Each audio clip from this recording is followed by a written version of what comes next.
일단 코스피 지수 보면서 설명을 드릴게요. 네. 지금 보시는 게 코스피 지수 일봉 차트인데 밑에 외국인 수급을 정리를 했거든요. 그래서 7월, 8월, 9월, 10월 이건 파란색인데 외국인 매도예요. 외국인들이 적극적으로 매도하다가 11월 확 매수로 바뀌었어요.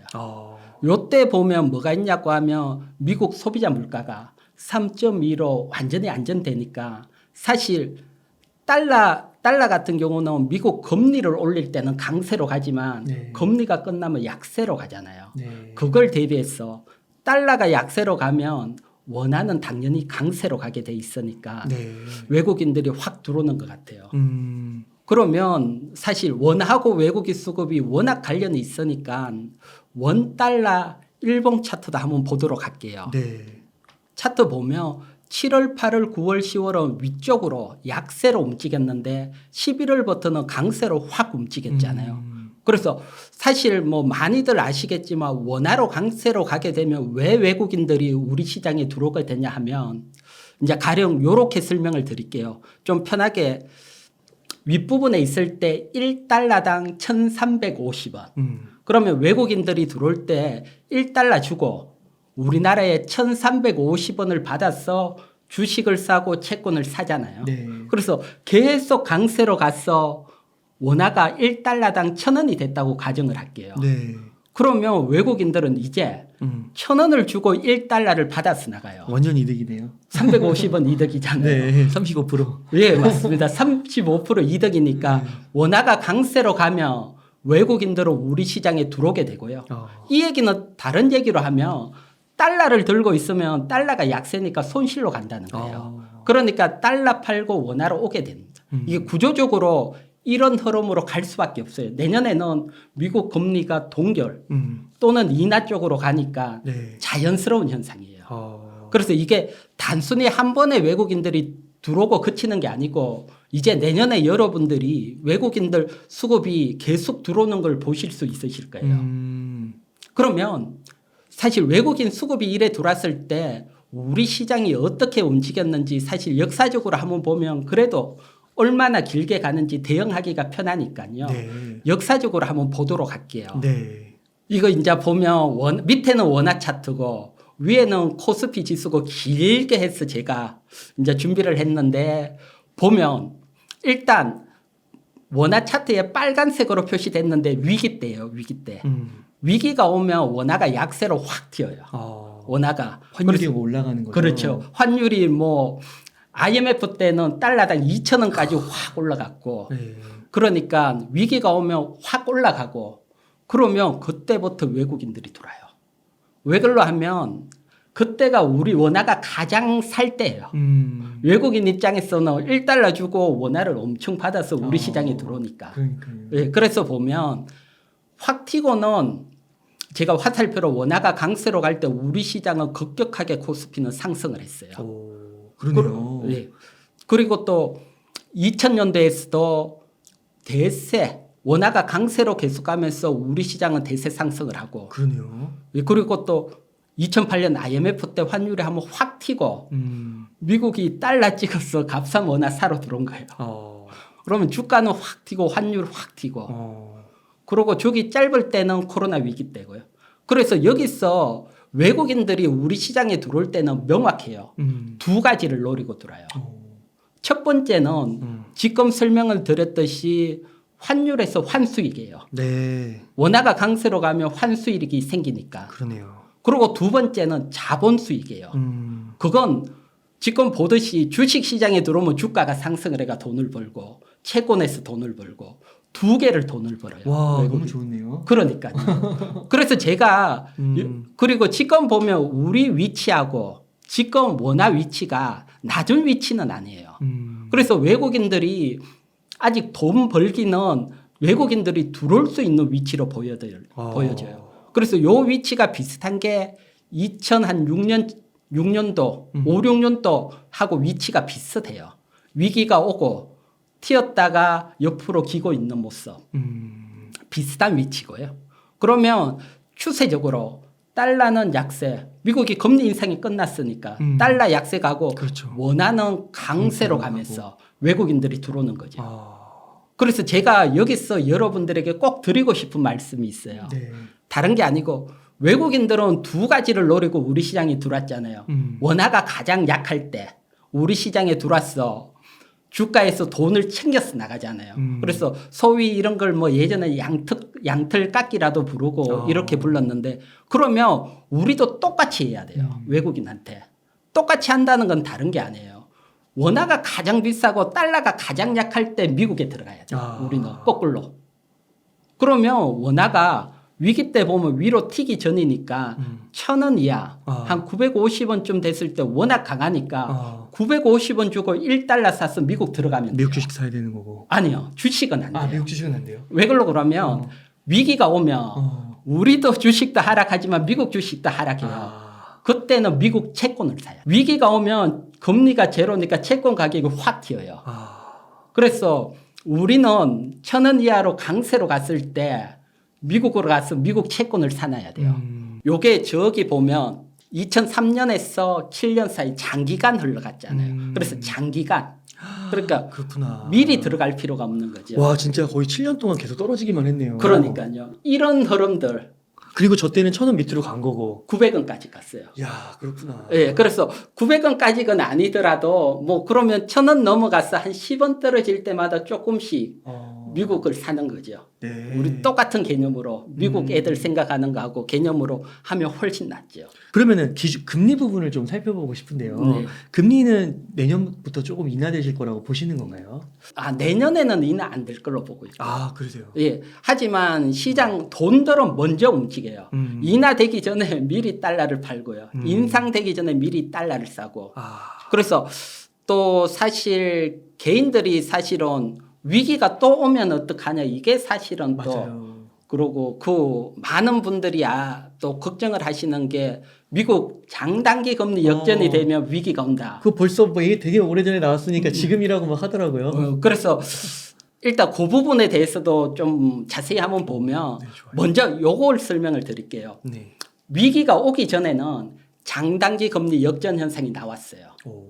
그런데 장단기 금리 역전이 나왔다고 모두 위기가 온 건 아니에요. 예외도 있어요. 네. 그래서 요걸 먼저 설명을 드리고 그러면 지금 장단기 금리 역전 현상하고 2007년도 장단기 금리 역전 현상하고 둘 다 일어났잖아요. 네. 그러면 2008년처럼 위기가 올 수 있지 않느냐 생각할 수 있잖아요. 맞아요. 하지만 그때 장단기 금리 역전하고 지금하고 차이점이 큰 것들이 있어요. 그래서 어떤 차이점이 있는지 살펴보고 또 장단기 금리 역전이 나오면 왜 위기가 오는지 그것도 중요하니까 그걸 또 살펴보고 너무 좋습니다. 그러면 정말 그 위험 요소가 도사리고 있는지 그것까지 가면 보면 위기에 대한 것들은 또 이해하기가 좀 편하실 것 같아요. 너무 좋습니다. 네. 지금 보게 되면 그래서 위기 오기 전에 일단 미국 기준금리가 지금 2006년도하고 확 올라오고 지금 비슷하잖아요. 그러네요. 예. 지금 2006년도 6월에 5.25%, 지금 5.5%. 그러네요. 강하게 올린 건 비슷하고. 그러네요. 그리고 저기에 1년 3개월 그대로 높은 금리를 유지를 했고요. 2006년대요. 그렇죠. 그래서 2007년 9월까지 유지를 했고 그리고 금리 인하를 했어요. 그래서 금리 인하를 한번 하면 시장에서는 좋은 줄 알고 주가는 또 올라요. 그래서 2006년 6월부터 금리 인하하고 1개월까지 우리 시장 움직인 걸 먼저 한번 볼게요. 60% 상승을 해요. 진짜요? 그래서, 금리 동결만 하더라도 50% 상승에 인하의 힘을 받고 더 올라가서 60%. 그렇구나. 그래서 최소한 이 정도는 기본적으로 미국이 금리가 동결로 가니까요. 네. 그리고 인하하더라도 이 정도는 위기가 오기 전에 2007년도 이 정도는 움직였다. 먼저 설명을 드리고 그리고 위기 얘기를 바로 하면 다들 겁내하실까 봐 먼저 설명을 드리고 그럼 이제 지금 장단기 금리 역전으로 또 설명을 한번 드릴게요. 네. 지금 보면 장단기 금리를 비교한 건데 저기 까만 선이 있잖아요. 요게 2년물 국채 금리하고 10년물 국채하고 똑같을 때 선이에요. 그래서 그거보다 낮으면 역전이 됐다는 거예요. 장단기 금리 역전이. 네. 그래서 장단기 금리 원래는 조금 쉽게 설명하면 은행에 가잖아요. 은행에 가면 1년짜리 적금, 2년짜리 적금, 5년짜리 적금 있으면 금리를 얻은 게 제일 5년. 그렇죠. 네. 1년이 더 비싸면 2년 뭐 5년 있을 필요 없잖아요. 그쵸. 그처럼 기본적으로 채권이 긴 채권이 금리가 높아야 정상이에요. 아, 그렇죠. 그런데 네. 거꾸로 됐다는 것은 비정상이라는 걸 얘기를 하고 있는 거예요.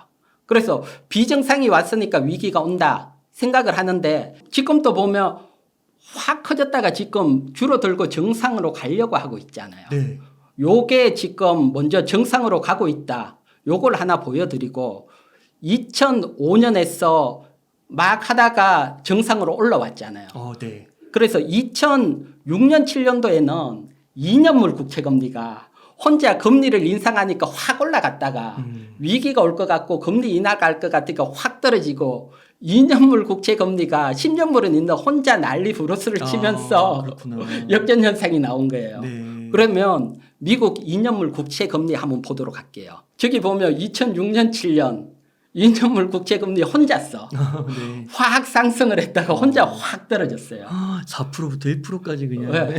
그러니까 2년물 국채금리는 정책금리니까 사실은 미국이 금리 올리니까 확 올라왔다가 앞에 보듯이 그리고 좀 위기가 올 것 같고 인하할 것 같으니까 확 떨어지면서 혼자 역전이 됐다가 정상으로 왔는 거고요. 네. 그리고 앞에 보여드렸지만 지금 또 정상으로 가고 있잖아요. 네. 그러면 2007년하고 같으려면 2년물이 꺾여야 되잖아요. 그러네요. 근데 2년물은 꼼짝을 안 하는데 정상으로 가고 있어요. 지금은. 전혀 틀리잖아요. 그렇군요. 이 얘기는 무슨 얘기가 하면 저기는 금리 인하할 거라고 보고 시장이 먼저 움직이는 거예요. 항상 돈들은 먼저 움직이니까. 금리 인하하기 전에 2년물 국채가 하락하면서 정상으로 왔고 지금은 안 움직인다는 것은 금리 인상할 아직 시장에서는 금리 인상 안 한다고 본 거예요. 미국이 인상할 거가 인하. 금리가 인하할 것 같으면 국채 금리가 먼저 빠져요. 네. 근데 안 한다고 지금 보고 있는데 그러면 왜 정상으로 가고 있느냐? 그건 10년물 국채 금리예요. 10년물 국채 금리 한번 보도록 할게요. 네.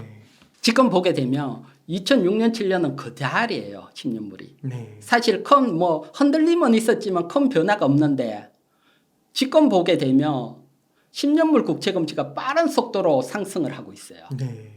그러면서 정상으로 가고 있어요. 이 얘기는 경기가 좋아진다는 걸 내포해요. 10년물은 경기를 대변하고 있으니까. 네. 그러니까 앞에 2년물이 금리 인하가 위험하다고 시장이 위험하다고 보고 2006년 7년도에는 인하를 했는 거고 그때는 시장이 안 좋게 본 거고요. 결국 시장이 경기가 안 좋아지면서 위기가 왔고 지금은 경기가 좋아지는 쪽으로 10년물 국채금리가 올라와요. 네. 그러니까 과거하고 지금하고는 일단 국채금리 움직임 자체가 전혀 틀려요. 네. 그래서 일단은 금리 인하 시점도 아직은 멀었다. 그리고 장단기 금리가 역전되면 왜 위기가 오는지 그걸 이해하면 그래도 좀 더 편하잖아요. 네. 이렇게 한번 볼게요. 지금은 다른 게 아니고 이제 은행과 은행 지금 보면 SVB 은행, 실리콘밸리뱅크 파산하고 미국 지역 은행들이 뭐 파산되는 것도 있고 정말 어려워 지금도. 네. 왜 어렵냐를 소개를 하면 일단 은행과 은행은 단기 금리로만 거래를 해요. 네. 단기 금리로만 거래하고 은행은 고객들은 장기 금리를 빌려요. 뭐 집 사러 갈 때 3개월짜리 대출해 주십시오. 일하지는 않잖아요. 최소 30년이죠. 뭐 10년 30년이니까 네. 그러니까 고객은 당연히 장기 금리고 대출이고 은행과 은행끼리는 10년씩 빌려주고 이러지는 않아요. 네. 거의 자본이 돼버리니까 짧게 빌려줘요. 그러면 이런 상황에서 은행이 활동을 하면 어떻게 될까요? 장단기 금리가 역전인데 네. 비싼 금리를 빌려와서 네. 사게 대출을 그렇죠. 해줘버리니까 그렇죠. 그렇죠. 그러니까 은행이 어려운 거예요. 지금 보면 상업은행 직업준비금이에요. 네. 쉽게 말해서 상업은행 큰 애들이 미국 이제 중앙은행에 맡겨놓고 언제든 찾을 수 있는 돈이에요. 네. 그 돈을 보면 2006년 7년도에 보면 바닥에 붙어 있어요. 거의 사는 돈이 없었다는 얘기예요. 거의 붙어 있고요. 네. 지금 보면 3조 달러가 넘어야 아직 쓰더라도 어마어마하게 쌓여 있는 거예요. 준비금을 3조 달러를 갖고 있는 거예요. 갖고 있는 거예요. 그렇구나. 연준이 지금 뭐 한 8조 달러인데 얘네들도 3조 달러를 쌓아놓고 있는 거예요. 근데 더 대박인 것은 저 돈이 제로 금리일 때 쌓였다는 거예요. 그러면 지금 5%잖아요. 돈 빌리러 오면 땡큐지요. 걔네들은. 또 혹시 위기가 온다고 가정을 하더라도 저 뒤에다. 지금은 아니다. 지금은 아니다. 가까운 미래는 아니다. 가까운 미래는 아니다. 그렇게 되는군요. 왜 그러고 금리 인하를 바라는 사람이 많은데 제가 봤을 때는 바로 인하는 안 돼요. 그게 이제 구조적인 문제도 있는데 지금은 양적 긴축을 해요. 미국이. 그 얘기는 뿌려놓은 돈이 워낙 많으니까 걷어들인다는 얘기예요. 양적 긴축을 하고 있는데 금리 인하를 하면 어떻게 돼요? 돈을 푸는 거잖아요. 그렇죠. 정책이 겹칠 수는 없어요. 그러니까 일단 인하가 되려면 긴축이 끝나야 돼요. 양적 긴축이. 그러면 양적 긴축이 끝나고 연준에서는 걷어들어낸 돈이 끝났으니까 물가가 어떻게 되냐 불안하니까 그걸 또 몇 개월 살피고 그다음에 금리 인하 시그널 주고 그다음에 금리 인하예요.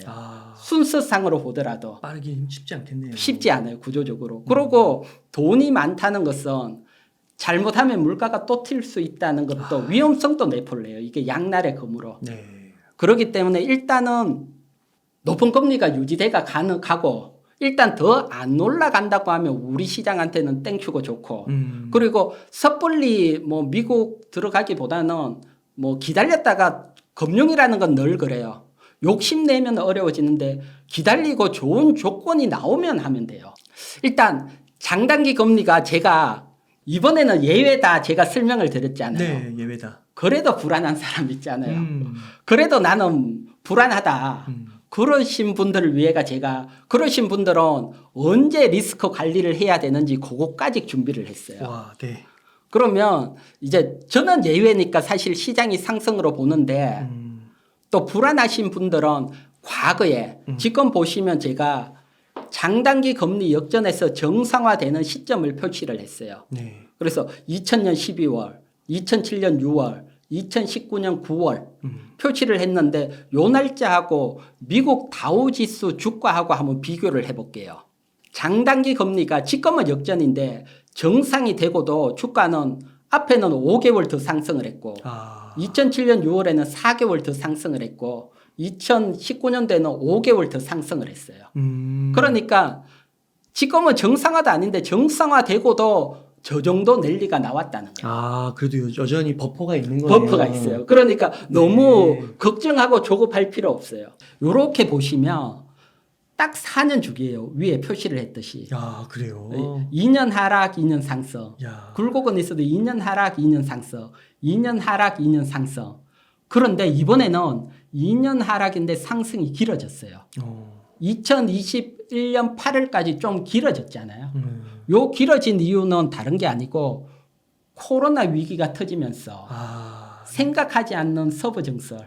이제 전부 다 뭐 집에만 있고 또 맞습니다. 새로운 PC만 맞아요. 새로운 PC 구입하면서 저 기간이 플러스 알파로 길어졌어요. 그렇구나. 이게 한번 길어지게 되면 계속 길어진 대로 움직일 확률이 높고요. 그래서 일단 제가 그걸 먼저 설명을 드리고 그러면 제일 피크가 2021년 8월이래요. 네. 고점하고 그다음부터 하락했는데 그 그래프를 제가 찾다가 못 찾아서 표시를 이렇게 했고 현재 위치가 이제 이번 달 다음 달 턴을 하는 위치 딱 저점에 있어요. 그렇군요. 반도체 사이클적으로 보면. 그러면 반도체 사이클상 지금은 좋아질 수밖에 없는 사이클로 업황으로 보면 가장 어려웠다가 좋아지는 거고 그리고 보면 아주 리뉴얼하잖아요. 네. 그래서 왜 이걸 반도체 가격이 아니고 왜 이 그래프를 많이 보냐고 하면 주식을 예측하기 위해서예요. 사실 절대적인 가능보다는 주식이라는 것은 작년도하고 비교를 많이 하거든요. 영업이익이 작년보다 좋아졌다 나빠졌다.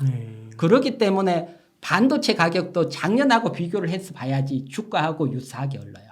그러니까 이제 업황이 좋아지면 점진적인 상승이 나와요.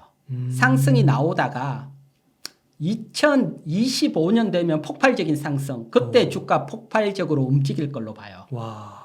이제 그렇게 보는 이유는 앞에 저기 플러스 알파 제가 앞에 설명드렸잖아요. 코로나 위기가 빵 터지고 정말 서부 정수를 많이 했고 또 PC 정말 많이 팔렸거든요. 역대급으로. 그게 주기가 4년이에요. 야. 그러면 그때 터지는 거군요. 뒤에 이 주기 교체가 또 터진다는 그게 야. 2025년이에요. 그렇군요. 그러니까 채야지만 미리 주가는 올라와 있고 그래서 2025년 터지기 전에 또 점진적으로 가다가 뒤에서 빵 터지는 거죠. 그래서 삼성전자 지금 사고 지금 사는 건 맞아요. 사는 건 맞는데 삼성전자나 SK 너무 조급하게 생각하는 건 아니다. 지금 보시는 게 와. 중소형주 장비주 지금 엑셀 파일을 제가 했는데 옆에 보면 작년 3분기 대비 영업이익을 나타내는 거예요. 파란색은 다 줄었는 건데 보면 대표적인 원익 IPS는 작년 3분기 때 395억 영업이익인데 적자로 바뀌었어요. 그리고 뭐 유진테크도 136억인데 7억이에요. 네. 보면 퍼센티지 내가 표시했잖아요. 와. 어마어마하게 확 줄지요. 그러네요. LOT 백품 100% 증가는 저건 태양광이에요. 태양광. 소금면 안 되고 반도체가 아니고 태양광으로. 네. 100% 오른 거죠, 저거는. 저거는 중국 태양광이 막 되면서 갔으니까 그거 예외로 딱 보면 어때요? 다 마이너스네요. 확 주는 정도도 어마어마하잖아요. 네. 그리고 원익 IPS부터 해서 많이 제가 도중에 삭제를 했는데 보면 다른 우리가 지금 한미 반도체 얘기하지만 한미 반도체도 한 90% 이상 줄었어요. 그 3분기 쇼크였잖아요. 그러니까요. 네. 그 쇼크가 네. 사람들이 생각하면 한미 반도체만 쇼크라고 생각하는데 아. 지금 보듯이 모든 게 그래요. 야, 그렇구나. 이게 구조적인 쇼크예요. 네. 그래서 까딱 잘못 생각하면 위험할 수 있는데 모든 그래서 한 70개 내면 전체적으로 끝부분만 제가 앞에 중간에는 난류가 있는데 보면 한 70개 평균 내면 70% 줄었어요. 네. 그리고 와. 영업이익 기준으로 이제 제가 뭐 3분기 영업이익 기준으로 보면 PER이 한 30배 너무 고평가예요. 아. 왜 많이 올렸다가 이제 확 가라앉았으니까. 그렇구나. 그래서 3분기만 보면. 그래서 보면 이게 반도체 장비주의 특징이에요. 삼성전자가 라인 깔 때 보면 뭐 한 업체만 까는 건 아니잖아요. 좋아지면 다 같이 좋아져요. 반도체 장비주들은. 확 좋아졌다가 이게 끝나면 이건 이제 한 1년 정도 이런 비수기가 도래할 수밖에 없죠. 그리고 그나마 여기서 투자하는 거는 HBM은 투자를 해요. 네. 라인을 깔고 있어요. 네. 그래서 HBM의 차별화는 나오지만 그것도 컴 물결이 일단 픽아웃 됐다. 장비주들은. 그래서 장비주들 특히 워낙 월봉상 크게 갖는 것들은 따라가면 욕심일 수 있으니까. 위험할 수 있겠네요. 그리고 반도체 장비주들은 어떤 펀더멘탈을 유지하기가 어려워요. 지금처럼 확 좋아져서 펀더멘탈이 유지됐다고 가정을 하더라도 라인 달 깔고 나면 비수기로 떨어지는 게 그렇죠. 나니까. 그래서 먼저 크게 갖는 종목들은 사실 늘 조심을 해야 돼요. 본격적인 HBM 관련주들은 저 위에 있어요. 그러니까 이런 애들은 위험하고 이제 어떻게 되면 이제 남아있는 건 이제 개발하면 HBM의 수에 있겠다. 요 정도 애들이 남아있고 요런 애들이 이제 움직이는데 보면 뭐 K시텍을 요렇게 보면 151억에서 130억 그나마 제일 적게 줄었어요. 네. 그러고 뭐 저평가 위치고. 네. 그래서 K시텍 같은 경우는 뭐가 하면 뭐 전공정에서 뭐라 그럴까요? 반도체 평탄하게 만드는 연마 만드는 건데 웨이퍼를 불순물 제거하고 평탄한데 요 장비가 왜 중요하냐면 HBM에 쌓으려면 정말 탄탄해야 돼요. 아, 그래서 그 장비를 아직 개발했는 건 아닌데 개발된다는 기사가 나오면서 이제 뭐 HBM 중에서는 조금 상승돼 있는 업체 요 정도 뭐 실적도 그나마 받치고 괜찮은 애는 한 요 정도 빼고는 어렵더라고요. 네. 또 요렇게 보고